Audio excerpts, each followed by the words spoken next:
పార్వతీదేవిని వివాహం చేసుకోవడానికి కైలాస పర్వతానికి బాజా బాజింత్రులతో పరమశివుడు వెళ్ళే సీన్ ఇది. నిజంగా చాలా చాలా బాగుంది ఇది, ఆ సీన్ ఇది. దానికోసమే చేస్తున్నా వీడియో, చూస్తున్నాడు.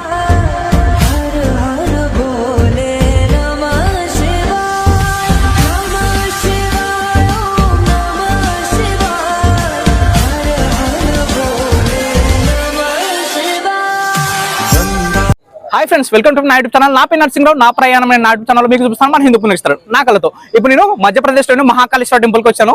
ఈ మహాకాళేశ్వర టెంపుల్లో ముఖ్యంగా చెప్పుకోవాల్సింది నైట్ కారిడార్. ఈ నైట్ కారిడార్ ని సృష్టించిందే నరేంద్ర మోడీ. ఎందుకంటే అంతకుముందు లేనేలేదు. ఈ నైట్ కారిడార్ కి సృష్టికర్త నరేంద్ర మోడీ. ఈ నరేంద్ర మోడీ సృష్టించిన నైట్ కారిడార్ ఎలా ఉంటుందంటే మీకు దివ్యమానంగా వెళ్ళిపోతుంటుంది లైట్లతోటి. ఇక్కడ నుంచి 2 కిలోమీటర్స్, ఇక్కడ నుంచి మనకి మెయిన్ ఎంట్రన్స్ అంటే 2 గేట్లు ఉన్నాయి ఈ మహాకాళేశ్వర టెంపుల్ కి. అంటే కారిడార్ ఇక్కడ నుంచి స్టార్ట్ అవుతుంది. ఇక్కడ ఒకటేమో గేట్ ఉంది, అవుట్ సైడ్ ఇంకో గేట్ ఉంది. 2 గేట్లు మీకు చూపిస్తా. మెయిన్ ఎంట్రన్స్ ఇక్కడ నుంచే. నైట్ కారిడార్ ఎంత పెద్ద ఉంటుందంటే ఈ టెంపుల్ ఎంత పెద్ద ఉంటుందో మీరు ఊహించుకోండి. ఇక్కడ నుంచి మీకు చూపిస్తా చూడండి.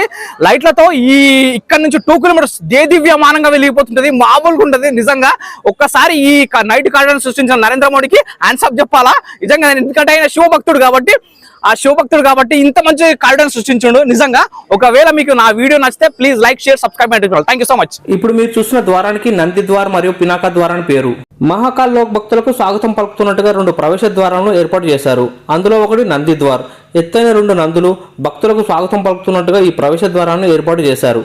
ఈ ప్రవేశ ద్వారానికి ముందు ఏర్పాటు చేసిన వినాయక విగ్రహం ప్రత్యేక ఆకర్షణగా నిలుస్తుంది. ఇంకా ద్వారం పేరు పినాకి ద్వార్. ఈ ద్వారం పైన ధనుసును అమర్చారు. త్రిపురాసులైన రాక్షసులను శివుడు హతమార్చేందుకు గుర్తుగా ఈ ద్వారానికి ఆ పేరు పెట్టారు. బ్రహ్మ రథసారథిగా ఉండగా పరమేశ్వరుడు ధనుసును చేతబట్టి త్రిపురాసులను ఒకే బాణంతో అంతం చేశాడు. మహాకాల్ లోక్ కారిడార్లోకి ప్రయాణం గంభీరమైన నంది ద్వారం నుండి మరియు పినాక ద్వారం గుండా ప్రారంభమవుతుంది. ఇవి సంక్షిప్తమైన వివరాలతో అలంకరించబడిన 2 గొప్ప ద్వారాలు. ఈ 2 ద్వారాలు శివునితో వాటి లోతైన సంబంధం కోసం పౌరాణిక కథనం నుండి వాటి పేరును పొందాయి. ఈ ద్వారం శివుని పవిత్ర ఎద్దు నందీశ్వరుడు అయిన అత్యంత ఆరాధకుడు పేరు మీద పెట్టబడింది. అయితే పినాకాకు విశ్వకర్మ శివుని కోసం సృష్టించిన గౌరవనీయమైన విల్లు పేరు పెట్టారు. అసురుల 3 నగరాలైన తారకాంక్ష, విద్యుత్మాలి మరియు కమలాక్షలను నాశనం చేయడానికి శివుడు ఈ దైవిక విల్లును ఉపయోగించాడని మరియు తర్వాత త్రిపురారి అని పిలువబడ్డాడని పురాణాలు చెబుతున్నాయి. ఈ ద్వారం గుండా మనం లోపలికి వెళ్తే ఆధ్యాత్మిక రాజ్యంలోకి వెళ్తున్నట్టు అనిపిస్తుంది మనకి.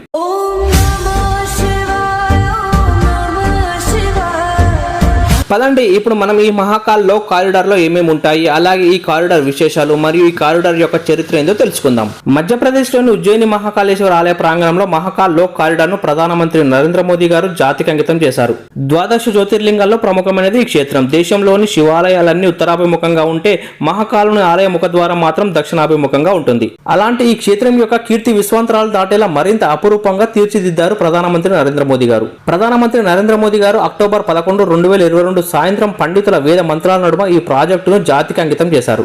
856 కోట్ల వ్యయంతో ఈ మహాకాళేశ్వర ఆలయ కారిడార్ ను ఏర్పాటు చేయడం జరిగింది. చలో ఇక్కడ నుంచి ఎంట్రీ లోపలికి అయినాం కదా, ఇప్పుడు లోపలికి వెళ్దాం పదండి. మీకు చూపిస్తా ఇప్పుడు ఏముంటుంది తెలుసా. నిజంగా లైట్లతో ఈ 2 కిలోమీటర్లు కారిడార్, నైట్ కారిడార్ సూపర్గా ఉంటుంది. మీకు చూపిస్తా పదండి. ఫస్ట్ ఎంట్రీ గానే మనకి లేజర్ లైట్ తో శివుని ధ్యానంలో కూర్చున్న ఒక స్టాచ్యూ మనకి కనబడుతుంది. చూడడానికి ఈ సీన్ చాలా బాగా కనబడుతుంది, ఎందుకంటే మొత్తం బ్లూ లైట్లతో శివుని చాలా బాగా డిజైన్ చేశారు. ఈ శివుని ముందు ఫౌంటైన్ ఉంది, అది ఆన్ చేయలేదు. ఆన్ చేస్తే ఇంకా బాగా ఉండేది. మహాకాల్ లోక్ లో కమల్ సరోవర్ ప్రత్యేక ఆకర్షణ. ఈ సరస్సులో చుట్టూ కమలాలను ఏర్పాటు చేయగా మధ్యలో ధ్యాన ముద్రలో పరమశివుడు కొలువు తీరాడు.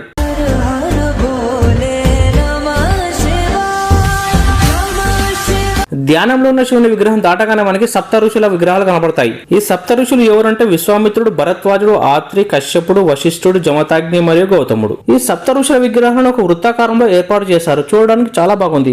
ప్రతి విగ్రహం ముందు వారి పేర్లతో ఒక బోర్డును ఏర్పాటు చేశారు. ఆ బోర్డులో ఒక QR కోడ్ ఉంది. దాన్ని స్కాన్ చేస్తే ఆ విగ్రహం యొక్క మొత్తం హిస్టరీ గూగుల్లో కనబడుతుంది.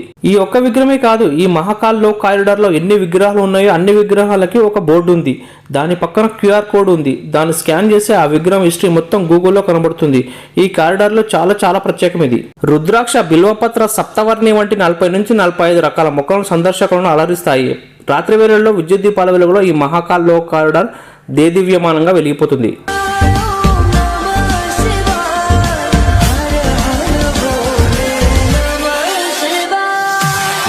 అడుగడుగును ఆధ్యాత్మిక సౌరభం, చూపలను కట్టిపడిసే శిల్పకళా నైపుణ్యం, వేదాల సారాన్ని బోధించే చిత్ర రాజ్యాలు, మహాకవి కాళిదాసు వర్ణించిన మొక్కలు, సప్తఋషుల శిల్పాలు, వివిధ రూపాల్లో నీలకంఠుని ప్రతిభలు, శివపురాణాన్ని విపులీకరించే కుడియాలు, అందమైన సరస్సులు, ఇలా ఒకటా రెండా చెప్పడానికి ఇప్పుడు ఆ ఆలయం అద్భుత భాండాగారం.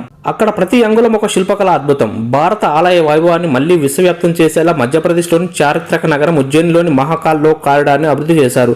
దేశంలోని 12 జ్యోతిర్లింగాల్లో ఒకటిగా ప్రసిద్ధి చెందిన మహాకాళేశ్వర ఆలయం ఇప్పుడు మరింత ఆధ్యాత్మిక శోభను సంతరించుకొని దేదీవ్యమానంగా వెలిగిపోతుంది. డ్రోన్లో నుంచి ఫోటో తీస్తే ఈ కారిడార్ ఇలా కనబడుతుంది.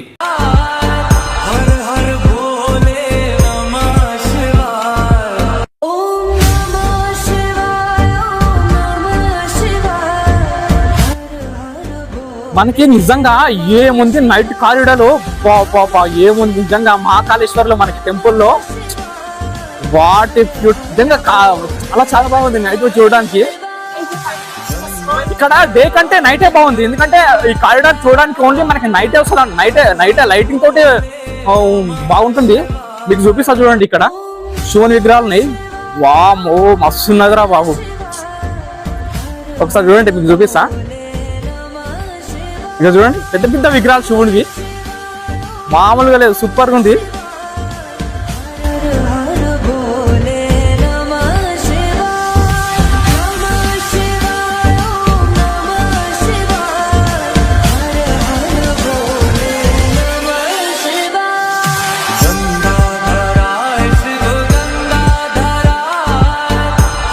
ఈ ద్వారాల నుంచి లోపలికి అడుగు పెట్టగానే మనం ఆధ్యాత్మిక లోకంలోకి వెళ్తాం. 108 రాజస్థాన్ స్తంభాలు మనకు స్వాగతం పలుకుతాయి. ఈ కారిడార్ లో 192 విగ్రహాలు, 53 కుడియ చిత్రాలు మరియు 108 స్తంభాలతో అలంకరించబడి ఉంటుంది.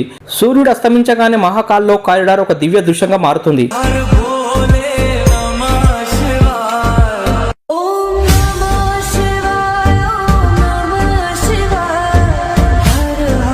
ఇప్పుడు మధ్యప్రదేశ్ లోను మనం మహాకాళేశ్వర టెంపుల్ దగ్గర ఉన్నాం కదా, ఇక్కడ ఈ సీన్ చూడండి. మీకు సముద్రాన్ని రాక్షసులు దేవతలు చిలికినప్పుడు విషం వచ్చింది. రామదేవుని, లక్ష్మీదేవి ఇలా చాలా మంది వచ్చారు, కానీ పంచుకోవడానికి చాలా మంది వచ్చారు. కానీ విషం వస్తే మాత్రం ముట్టుకోవడానికి కూడా ఎవరు రాలేదు.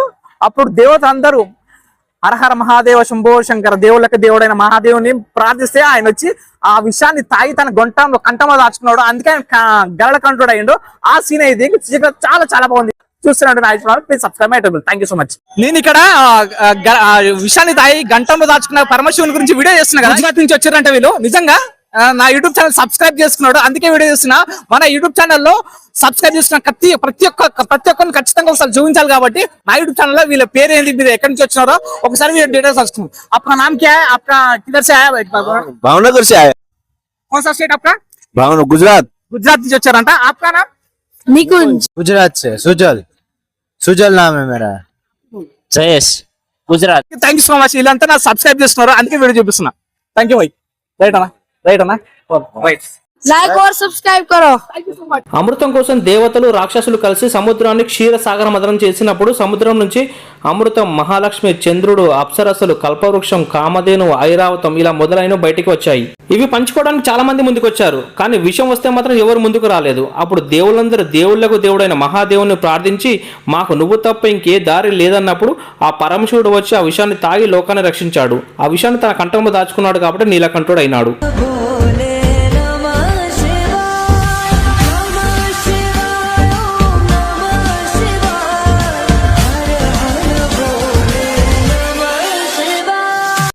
పది తలలు ఉన్న రావణాసురుడు పరమశివ భక్తుడిన, కానీ ఒక దరిద్రం పని చేయడం వల్ల ఆయన నాశనం అయిపోయాడు.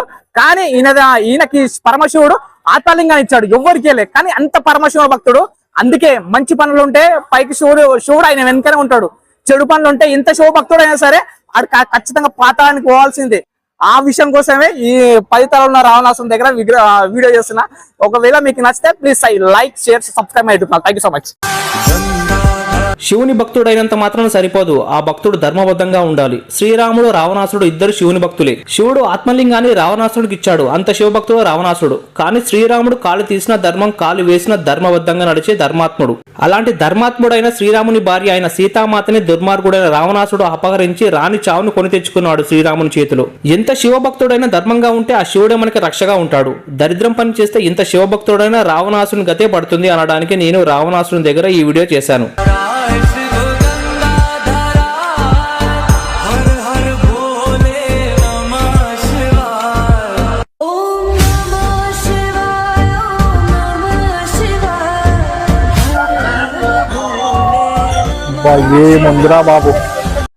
పార్వతీదేవిని వివాహం చేసుకోవడానికి పరమశివుడు కైలాస పర్వతానికి వెళ్లే సీన్ నిజంగా బాజంత్రులతో బయలుదేరుతుండే ఆయన. ఆ సీనే మీకు వెనుక ఉన్నది, దానికోసమే చేస్తున్న వీడియో చూస్తూ ఉండండి. తెల్లటి రంగుతో బంగారం వర్ణం బార్డర్తో ఏర్పాటు చేసిన 192 విగ్రహాలలో ఈ నంది మీద కూర్చున్న శివుని విగ్రహం చూడడానికి చాలా ప్రత్యేకంగా కనబడుతుంది. ఈ మహాకాల్ లోక్ కారిడార్ ను చూడడానికి వచ్చిన మోస్ట్ భక్తుల్లో చాలా మంది భక్తులు ఈ విగ్రహం వద్ద చాలా సేపు స్పెండ్ చేస్తున్నారు. తెల్లటి నంది మీద తెల్లటి పరమశివుడు బాజా భజంత్రులతో కైలాస పర్వతానికి పార్వతీదేవిని వివాహం చేసుకోవడానికి పోతున్నాడా అన్నట్లుంది ఈ విగ్రహం.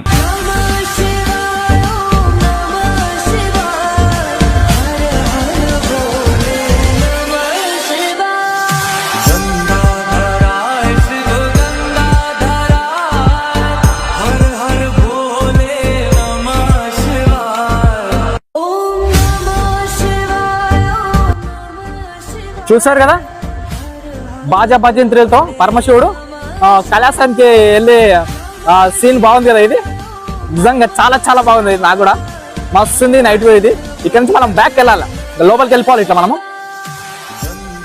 బ్యాక్స్ వెళ్ళాలా, మీకు చూపిస్తా చూడండి. మీకు లైటింగ్ మాత్రం మామూలుగా సూపర్గా ఉంది. ఇది ఈ ఏరియా నిజంగా నైట్ వ్యూ అంటే నిజంగా ఏమనుకున్నా కానీ మస్తుంది వ్యూ.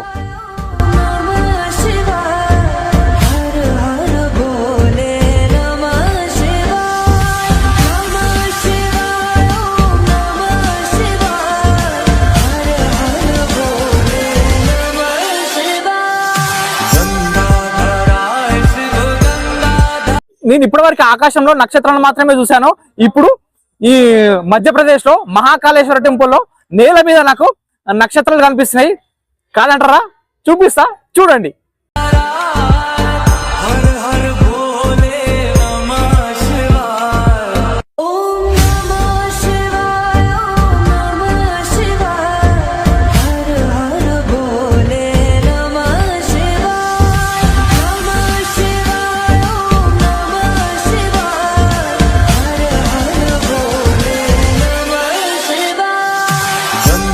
ఆకాశంలో నక్షత్రాలు మాత్రం చూసారు, కానీ ఇప్పుడు ఈ మధ్యప్రదేశ్ లో మహాకాళేశ్వర టెంపుల్లో నేల మీద మనకి నక్షత్రాలు కనిపిస్తున్నాయి. అదే సీన్ ఇది. చూడండి ఎంత బాగుందో. మనకి మొత్తం కింది నుంచి లైట్స్ ఉన్నాయి, మనకి నక్షత్రాల టైప్ కనిపిస్తున్నాయి. మామూలుగా లేదు. వాట్ ఏ సీన్ రా బాబు, సూపర్ సీన్ ఇది నిజంగా కదా. చూడండి, మనకి నక్షత్రాలు ఆకాశంలో కాదు, ఇప్పుడు మనకి భూమి మీద ఉన్నాయి మనకి నక్షత్రాలు.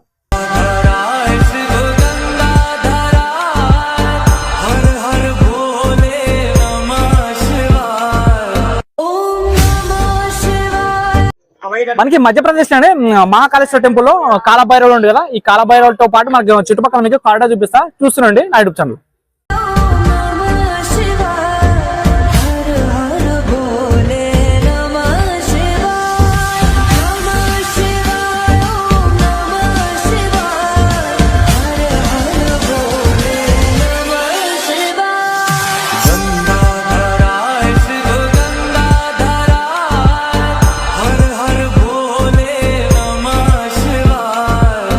యమధర్మరాజు మార్కండేయుని ప్రాణాలు తీయడానికి వచ్చినప్పుడు మార్కండేయుడు శివుని పూజిస్తే శివుడు ప్రత్యక్షమై నా ప్రియ భక్తుని చంపుతావా అనేసి యమధర్మరాజు ఛాతి మీద తన్నే సీన్ ఇది. ఆ సీన్ నేను చూపించడానికి మీకు వీడియో చేస్తున్నా. 16 సంవత్సరాలు నిండిన రోజు యముడు తన కింకర్లను మార్కండేయుడు ప్రాణాలు తీసుకురమ్మని పంపుతాడు. యమకింకర్లు మార్కండేయుడు తేజస్సును చూసి మార్కండేయుడు ప్రాణాలు తీయడం తమ వల్ల కాదని యముడికి చెబుతారు.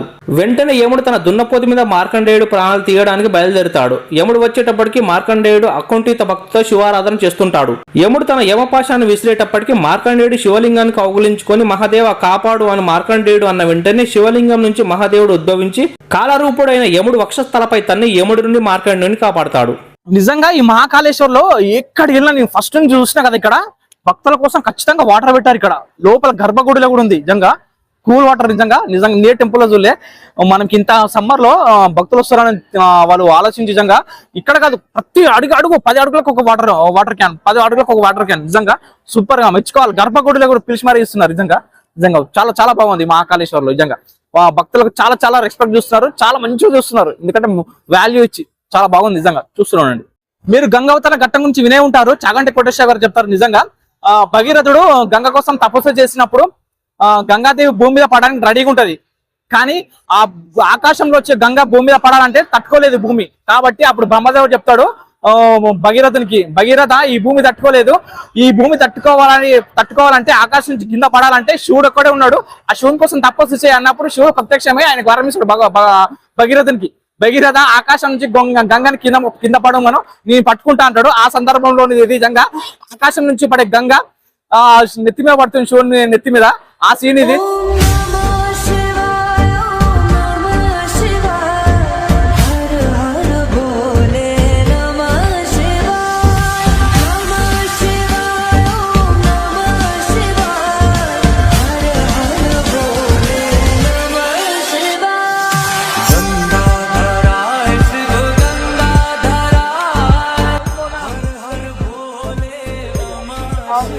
మనకి కొంచెం దూరం వచ్చినాక ఇక్కడ పంచముఖ హనుమానుడు చూడండి, పెద్ద విగ్రహం.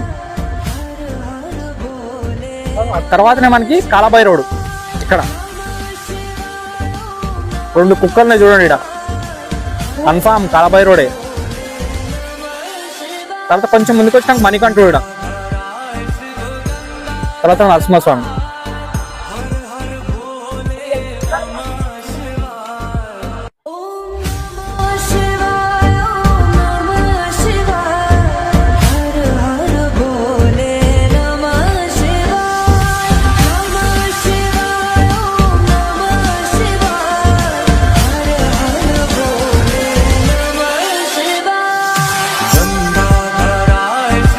మొదట్లో చెప్పాను కదా, త్రిపురాసురుడు రాక్షసులను శివుడు హతమార్చినందుకు గాను ఈ ద్వారానికి పినాక అని పేరు పెట్టానని చెప్పాను కదా.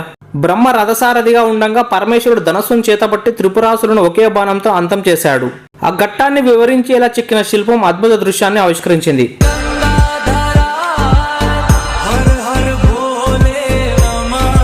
ఉజ్జయిన్లోని మహాకాళేశ్వర్ కారిడార్ ఆలయం పక్కనే రుద్రసాగర్ సరస్సు ఉంది.